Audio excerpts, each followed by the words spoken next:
Vamos trazer aqui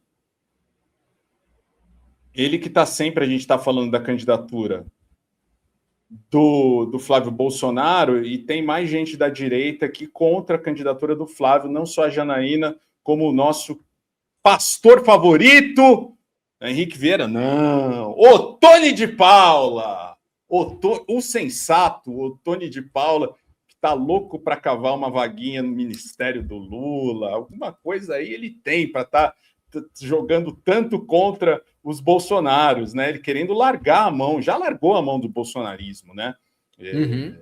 Vamos ver aqui o que ele tem para falar sobre a candidatura de Flávio B à presidência, que a gente tem trazido várias possibilidades aí, né, dele desistir dessa candidatura, do que pode acontecer. Vamos ver.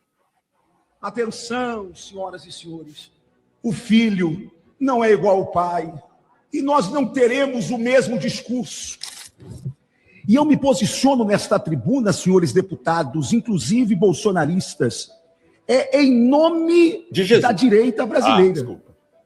Se nós quisermos retomar o poder, nós precisamos de duas coisas: união e uma candidatura forte, que lamentavelmente não é do senador Flávio Bolsonaro. Não é. E por que não é? Pela fragilidade, pela falta de base, pela base frágil que tem o senador Flávio Bolsonaro em seu entorno. Agora, se alguém está pensando que o filho do presidente Lula vai ser convocado pela CPMI, esquece. Não vai ter convocação. É como eu queria ver o Lulinha. Não vai ver. E por que não vai ver? Por conta das fragilidades do senador Flávio Bolsonaro, que agora também será convocado pela CPMI do INSS. Por quê? Porque a administradora do seu escritório de advocacia é irmã de um contador ligado ao careca do INSS. E aí? E aí que, se tem convocação para o filho do Lulinha, vai ter convocação para o filho do Bolsonaro. E aí a pergunta é: o Flávio vai encarar essa convocação? Então, é essa fragilidade moral, é a falta de condições do Flávio explicar mansão, Copenhagen, e etc, que faz com que a candidatura do Flávio para a direita seja altamente frágil. Frágil. Agora, se alguém quiser se iludir, que se iluda. Eu voto na direita. Não voto no senador Flávio, repito, pela fragilidade moral. Calma. Moral. O que nós tínhamos em 2018, 2022? Alguém dizia: mas o Bolsonaro, ele é um boçal, mas não é corrupto. Mas o Bolsonaro, ele é... Mas não é corrupto, mas não é corrupto, mas não é corrupto. Atenção, senhoras e senhores. Também. O filho não é igual ao pai. E nós não teremos o mesmo discurso.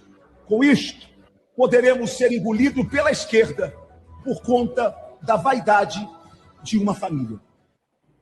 Atenção. Ih, rapaz, azedou o pé do frango geral aí. Bezi, não sei se você concorda com isso, mas parece que há uma movimentação no momento de parte da direita querendo entregar a cabeça do Flávio Bolsonaro de bandeja, porque esse discurso do Otônio de Paula deixa no ar que ele sabe os podres do Flávio Bolsonaro e que se ele insistir em ser candidato a presidente, a direita vai entregar esses podres e que ele é corrupto. Ele não está insinuando que o Flávio é corrupto, ele está determinando que o Flávio é corrupto.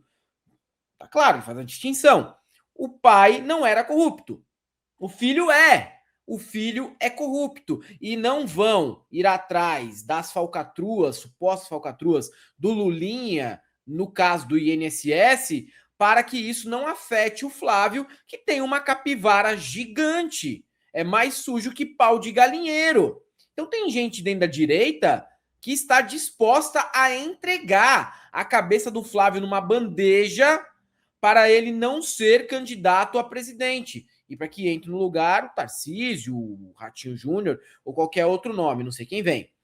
Rapaz, essa do Ottoni aí foi um recadinho poderoso, hein? E tá vindo de uma ala forte da direita do Rio de Janeiro, do próprio Flávio Bolsonaro, pessoal do MDB do Rio de Janeiro, que é muito próximo do Jair e do Flávio, né?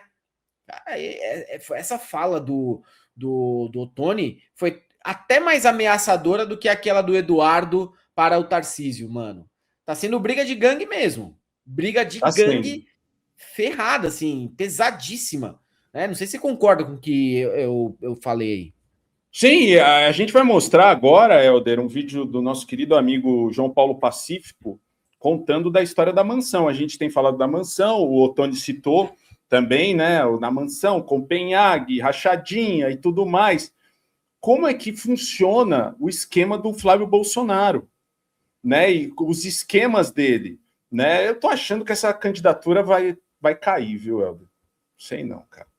Sei não. Porque ele vai começar a se sentir muito atacado, ele não tem como se defender, ele caga, ele se borra todo, né? Vamos ver aqui o que o nosso querido amigo João Paulo Pacífico fala da Gaia aqui, sobre o Flávio Bolsonaro. De Flávio Bolsonaro em Brasília e todos os absurdos que cercam a compra dessa casa. Enquanto eu tô falando no começo do vídeo, vai passar aqui atrás um outro vídeo mostrando para você ir se deliciando com essa compra do Flávio Bolsonaro. Começando aqui data, ele comprou essa casa no final de janeiro de 2021, exatamente no dia 29 de janeiro de 2021. E ele pagou nessa casa 5.970.000, arredondando 6 milhões de reais. Uma casa gigante, né, como você está vendo aqui. Uma área de 2.400 metros quadrados. Caralho, uma casa de 2.400 metros quadrados, cara. É muita coisa, velho. Muita coisa. Que pariu, cara. Muita coisa, Bicho, muita coisa. O cara não pensa no salário no de seguinte, senador. Não, pensa no seguinte, é um terreno de 300 metros quadrados, você constrói uma puta de uma casa, velho. Uma casa espaçosa, legal, gostosa, mesmo, arejada. Imagina 10 vezes isso. Né? Não, é ridículo.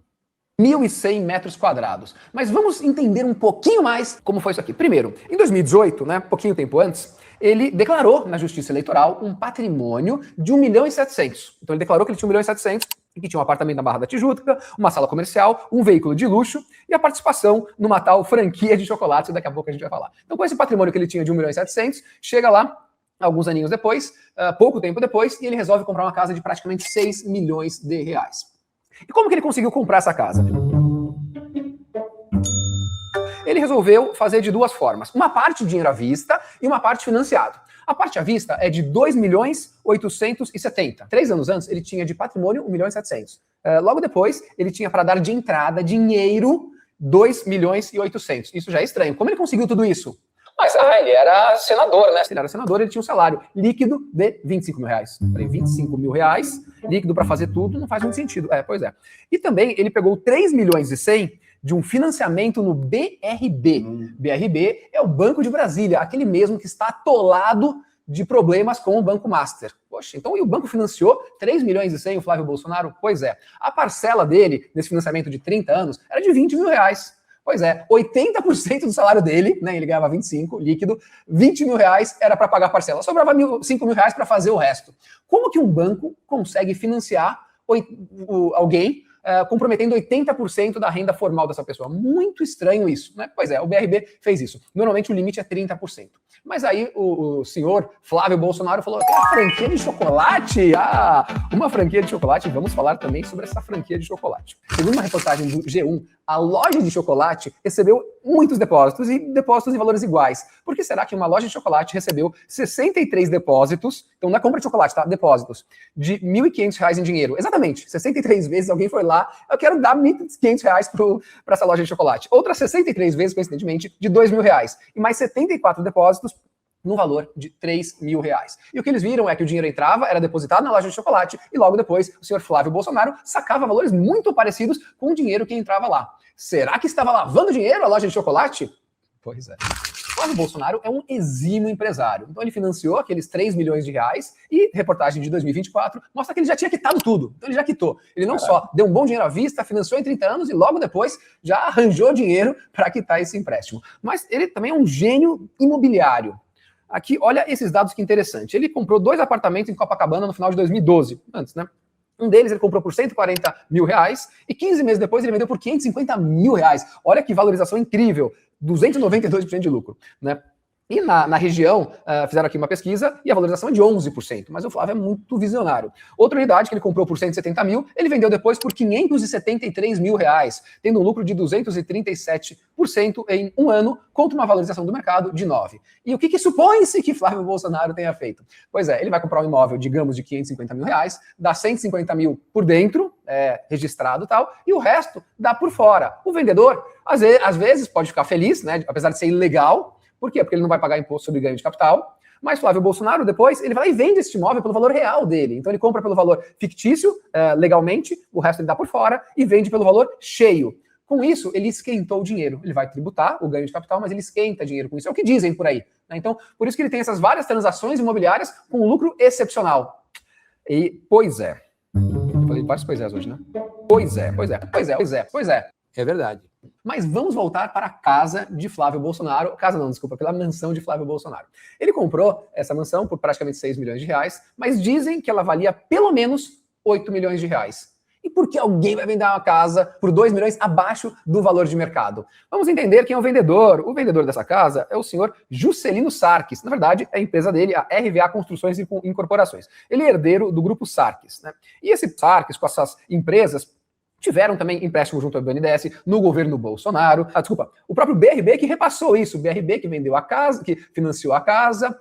E também em 2022, depois da compra da casa, a Sarques Mineração, que é do Sarques, conquistou um contrato com o BRB de 1 milhão e 100 para fornecimento de brita e, durante o governo Bolsonaro, a mineradora do vendedor da mansão obteve 8 processos de licenciamento de mineração junto à Agência Nacional de Mineração. Pois é, ele conseguiu contratos com empresas públicas, com o BNDES, com o BRB e também com a Agência Nacional de Mineração. Então, com isso a gente entende que talvez pode ter sido interessante para ele vender uma mansão por um preço abaixo. Ele ganhou de outra forma. Talvez isso, talvez não, mas o que você acha?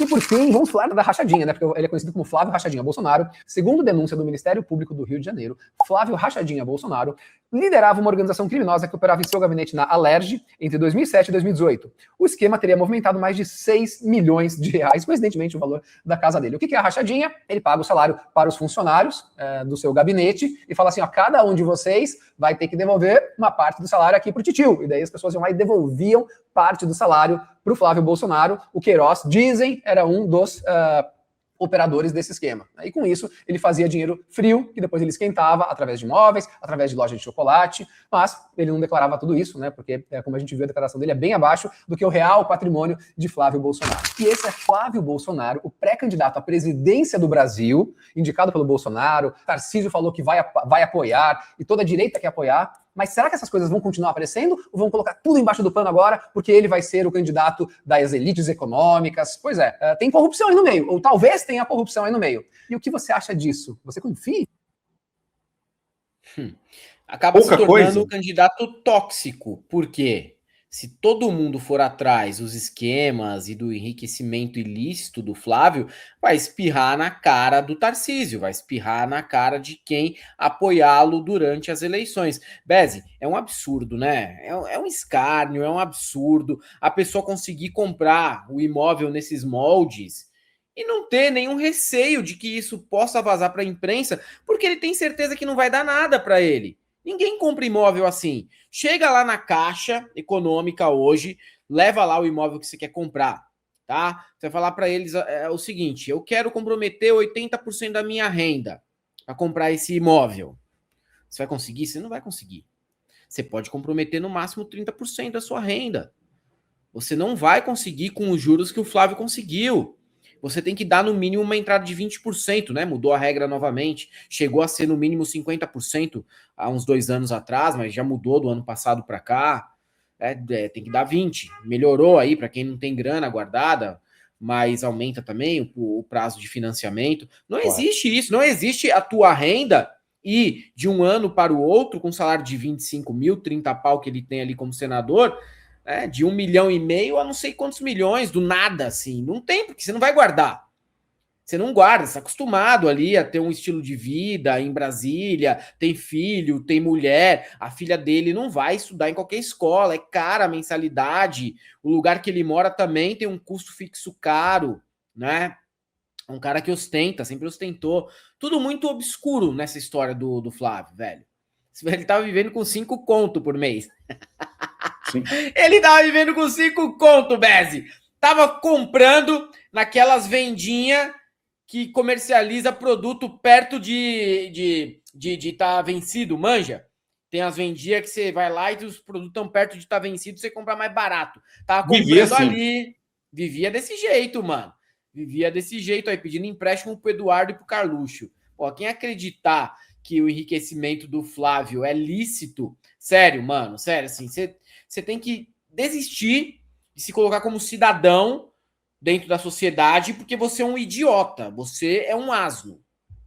Salve, salve galãs e galôs. Mais um ano chegou ao fim e eu sei que talvez 2025 pode não ter sido da forma que você esperava. E agora em 2026 pode ser diferente se você fizer algo diferente. E vai te ajudar principalmente se você usar esse novo sistema de renda extra aqui na internet, que muita gente começou a usar agora e está virando o jogo rapidamente. Um novo sistema que está ajudando pessoas comuns a conseguirem uma renda extra na internet.